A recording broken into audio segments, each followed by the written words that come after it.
ಮಾಜಿ CM S M Krishna ಅಗಲಿಕೆಯಿಂದ ಇಂದು ಸರ್ಕಾರಿ ಹಾಗೂ ಖಾಸಗಿ ಶಾಲಾ ಕಾಲೇಜುಗಳಿಗೆ ರಜೆ ನೀಡಿ ಡಿಸಿಎಂ ಆದೇಶ ನೀಡಲಾಗಿದೆ.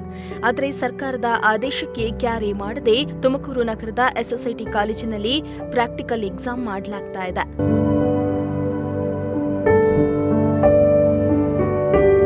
ಕರುನಾಡು ರಾಜಕಾರಣದ ಧೀಮಂತ ನಾಯಕ ಎಸ್ಎಂ ಕೃಷ್ಣ ನಿಧನದ ಹಿನ್ನೆಲೆಯಲ್ಲಿ ರಾಜ್ಯದಲ್ಲಿ 3 ದಿನ ಶೋಕಾಚರಣೆ ಹಾಗೂ ಇಂದು ರಾಜ್ಯಾದ್ಯಂತ ಎಲ್ಲ ಶಾಲಾ ಕಾಲೇಜುಗಳಿಗೆ ರಜೆ ಘೋಷಿಸಲಾಗಿದೆ.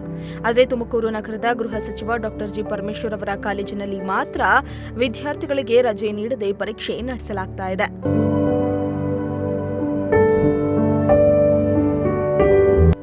ಇನ್ನು ಕಾಲೇಜಿನ ವಿದ್ಯಾರ್ಥಿಗಳಿಗೆ ಪ್ರಾಕ್ಟಿಕಲ್ ಪರೀಕ್ಷೆ ಇದ್ದು ಎಲ್ಲ ವಿದ್ಯಾರ್ಥಿಗಳು ಹಾಗೂ ಉಪನ್ಯಾಸಕರು ಕಾಲೇಜಿಗೆ ಹಾಜರಾಗಬೇಕೆಂದು ಸಿದ್ಧಾರ್ಥ ಇಂಜಿನಿಯರಿಂಗ್ ಕಾಲೇಜು ಪ್ರಿನ್ಸಿಪಲ್ ಸೂಚನೆ ನೀಡಿದ್ದಾರೆ. ಪ್ರಾಂಶುಪಾಲರ ಸೂಚನೆಯಂತೆ ಇಂದು ಎಲ್ಲ ವಿದ್ಯಾರ್ಥಿಗಳು ಪ್ರಾಕ್ಟಿಕಲ್ ಎಕ್ಸಾಮ್ಗೆ ಹಾಜರಾಗಿದ್ದಾರೆ. ಇಡೀ ರಾಜ್ಯವೇ ಶೋಕಸಾಗರದಲ್ಲಿ ಮುಳುಗಿದೆ. ಹೀಗಿರುವಾಗ ಮುಖ್ಯ ಪರೀಕ್ಷೆ ಆಗಿದ್ರೆ ಮುಂದೂಡುವುದು ಬೇಕಿರಲಿಲ್ಲ. ಆದರೆ ಪ್ರಾಕ್ಟಿಕಲ್ ಎಕ್ಸಾಮ್ ಆಗಿದ್ದು ಇಂದು ನಡೀತಾ ಇದ್ದ ಪರೀಕ್ಷೆಯನ್ನ ಮುಂದೂಡಿ ಮತ್ತೊಂದು ದಿನ ಮಾಡಬಹುದಾಗಿತ್ತು ಅನ್ನೋದು ಪ್ರಶ್ನೆಯಾಗಿದೆ. Bureau report, Prajashakti TV, Tumakuru.